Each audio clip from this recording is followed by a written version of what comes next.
Fakta Israel bantah MUI, Indonesia untung masuk Dewan Perdamaian Gaza.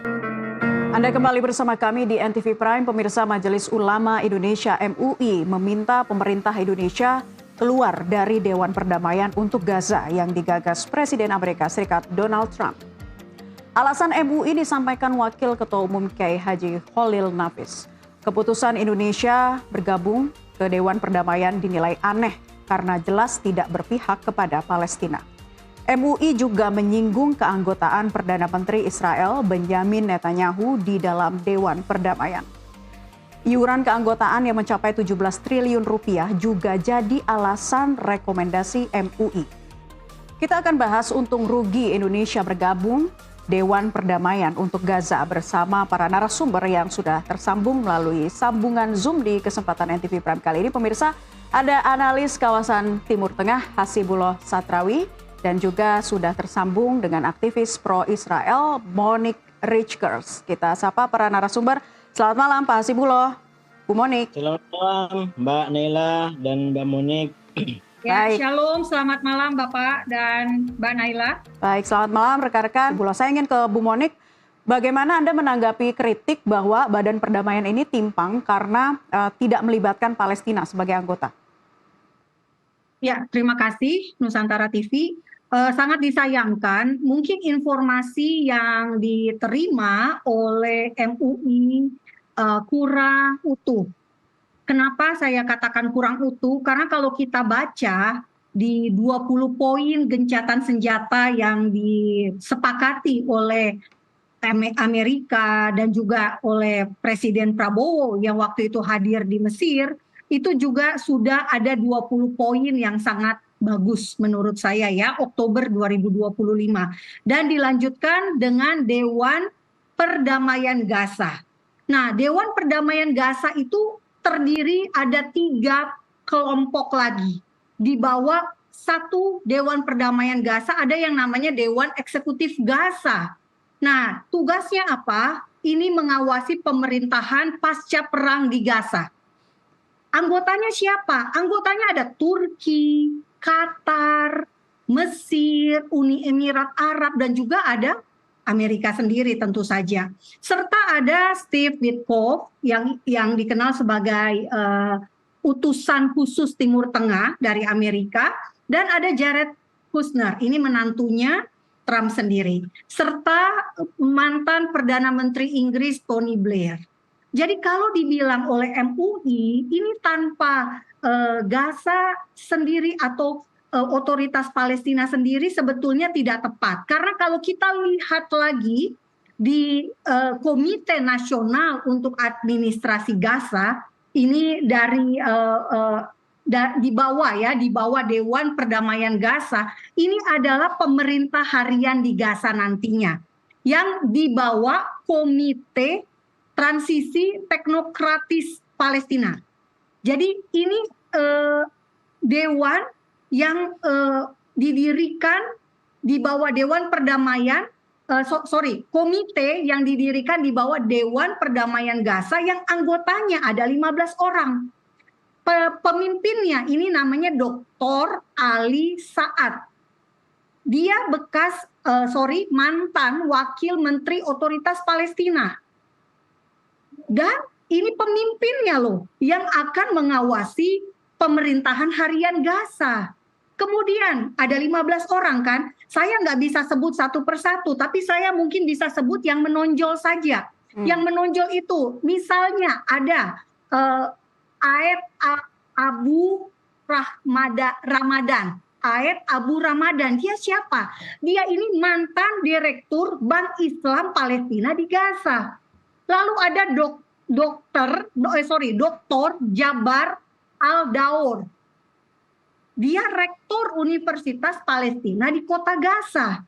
Lalu ada Dr. Ayed Yaagi. Dia ini direktur Lembaga Bantuan Medis Palestina. Ada Adnan Abu Warda, mantan hakim Mahkamah Konstitusi Otoritas Palestina.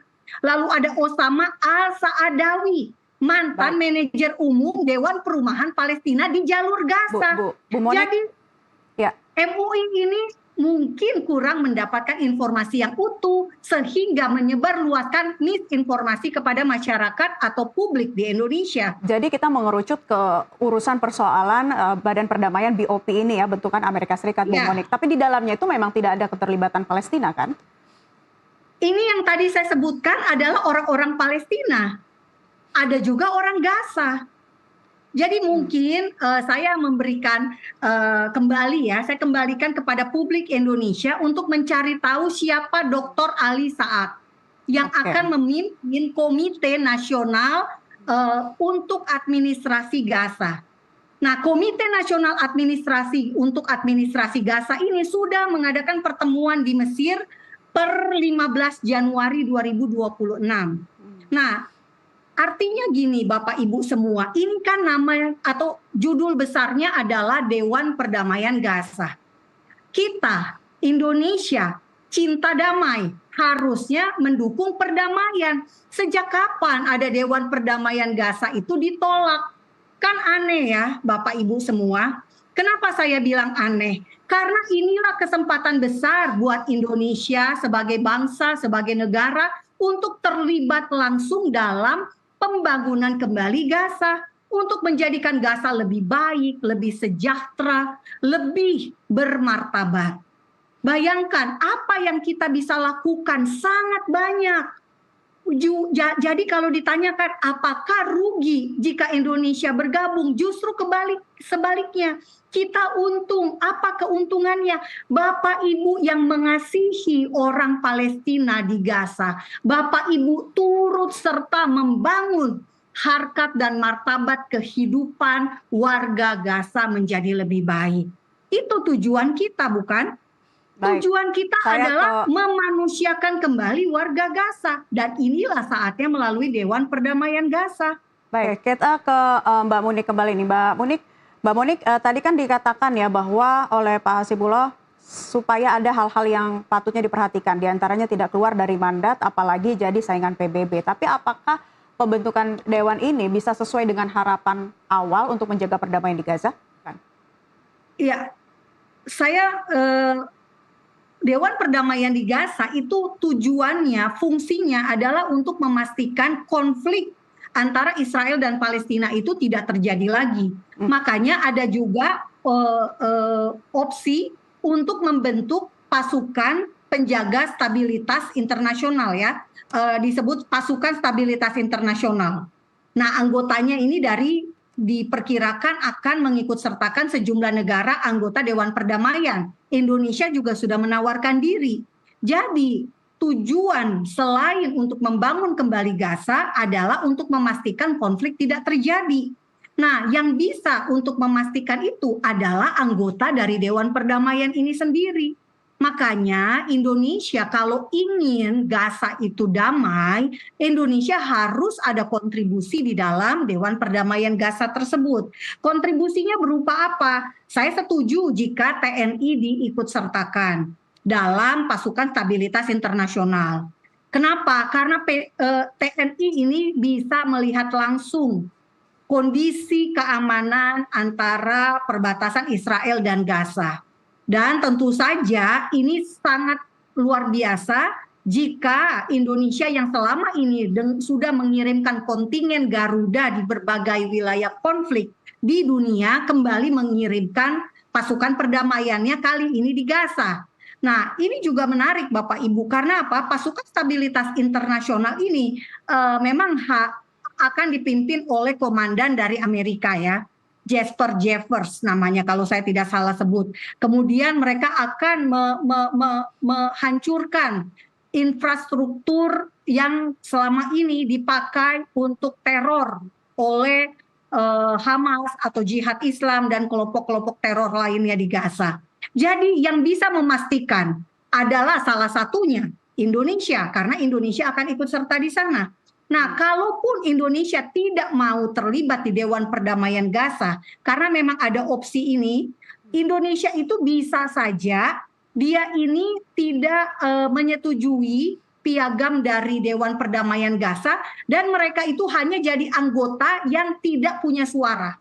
Jadi itu salah satu opsinya. Kalau memang ternyata akhirnya piagam dari Dewan Perdamaian Gaza ini ditolak secara hukum Indonesia. Jadi kalau kita lihat dari Dewan Perdamaian Gaza ya di piagamnya, di keanggotaannya di bab 2 pasal 2.1, negara anggota itu wajib mendukung dan membantu Dewan Perdamaian sesuai kewenangan hukum domestik masing-masing. Nah, jadi ini opsinya dibalikin lagi sama Trump ke negara masing-masing. Kalian setuju nggak? Kalau kalian setuju, maka kalian harus meratifikasi. Itu kita bisa lihat di bab 3 di tata kelola di pasal 11 ayat 1 poin B. Di sini jelas sekali negara harus meratifikasi atau menyetujui piagam, dan mereka ini harus melakukan ratifikasi sesuai dengan persyaratan hukum domestik atau hukum lokal yang berlaku di Indonesia.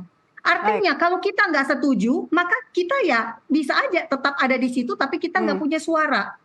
Nah, kembali lagi pertanyaannya tadi, kita bisa memastikan nggak Dewan Perdamaian Gaza ini lebih baik daripada PBB?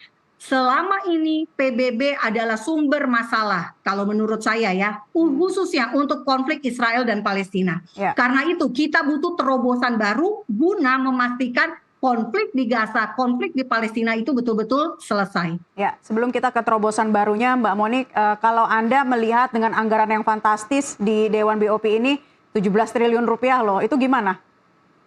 Sebenarnya anggaran 1 miliar dolar itu memang besar ya, sangat besar. Namun diperparah karena nilai tukar kurs dolar Indonesia terhadap dolar Amerika yang memang melejit. Kalau saja dolar nilai tukar kita bisa sekitar 10 ribuan, tentu nggak besar-besar amat ya. Karena apa? Yang mau dilakukan adalah pembangunan kembali Gaza. Gaza itu harus dibangun. Kalau kita lihat ya, rencana pembangunan Gaza itu meliputi apa? Memulihkan infrastruktur air, listrik, layanan kesehatan, pendidikan, dan juga tentu saja perumahan untuk warga Gaza sendiri. Jadi ketika Indonesia selama ini sudah memberikan bantuan berupa uang kepada Palestina, namun hasilnya kita tidak melihat hasilnya apa sih, wujud konkretnya apa sih. Nah, ini adalah kesempatan yang sangat luar biasa. Indonesia ikut serta memberikan dana dan juga memantau penggunaan dana tersebut. Sehingga Indonesia bisa memastikan, benar nggak nih uang yang saya kasih 16 triliun itu dipakai untuk bangun rumah untuk 3.000 warga Gaza misalnya. Atau membangun rumah sakit 100 rumah sakit. Nah, ini kan bisa dipantau oleh Indonesia langsung kalau Indonesia ada di dalam Dewan Perdamaian Gaza. Kalau selama ini Indonesia hanya menyalurkan lewat badan LSM, NGO lepasan, kita nggak bisa tahu pertanggungjawaban dana itu dari mana. Itu uang pajak kita semua loh. Uang pajak kita harus kita ikuti kemana ujung uang itu disalurkan. Menurut saya ini cara yang paling efektif untuk membangun kembali Gaza.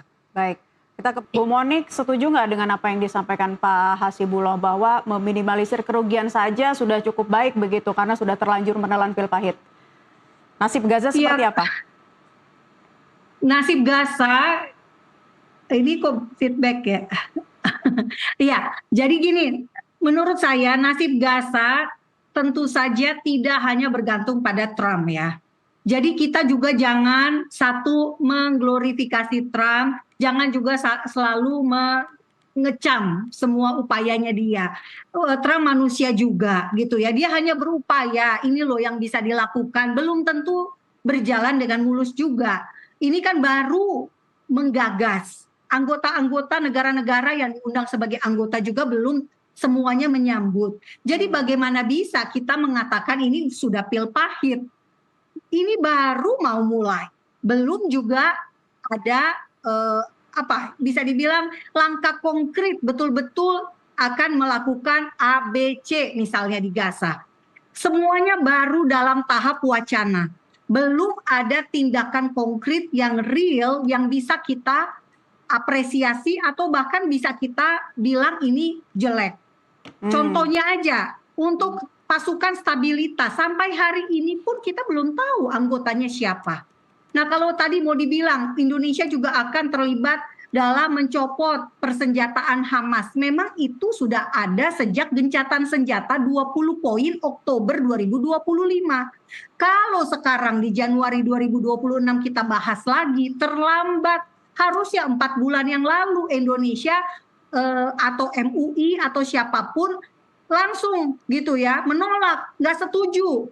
Presiden Indonesia Prabowo Subianto ada di Mesir untuk menandatangani 20 poin gencatan senjata antara Israel dan Hamas.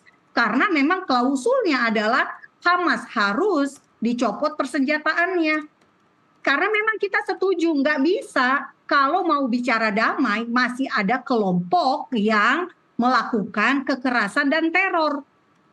Jadi sikap saya jelas, kalau mau damai harus tanpa kelompok teror. Ini berlaku di mana saja, bukan hanya di Gaza, di Nigeria, di Sudan, Sudan Selatan, bahkan di negara kita Indonesia. Selama masih ada kelompok teror, di Indonesia nggak akan pernah damai. Ya puji Tuhan, sampai hari ini ya kinerja yang bagus sekali ditunjukkan oleh Densus 88, TNI kita, BNPT, dan lain sebagainya yang bekerja keras untuk meminimalisasi kelompok-kelompok aksi, kelompok-kelompok sel-sel teror yang ada di Indonesia. Jadi kita lihat dulu apa yang akan terjadi. Baru setelah itu kita menilai ini pil pahit atau obat pahit yang menyembuhkan penyakit kebencian di negara kita. Kita akan tunggu ya, Bu Monik dan Pak Hasibuloh, seperti apa sih langkah konkret dari pembentukan Dewan Perdamaian PBB ini bisa tetap sejalan ya dengan tujuan besarnya, yaitu perdamaian di Gaza dan kemerdekaan Palestina. Terima kasih para narasumber sudah bergabung di kesempatan NTV Prime kali ini, Bu Monik Richkers dan juga Pak Hasibuloh Satrawi. Damai hanya bisa terwujud tanpa terorisme. I'm Israel Hai, bangsa Israel hidup. Salam damai dari Fakta Israel.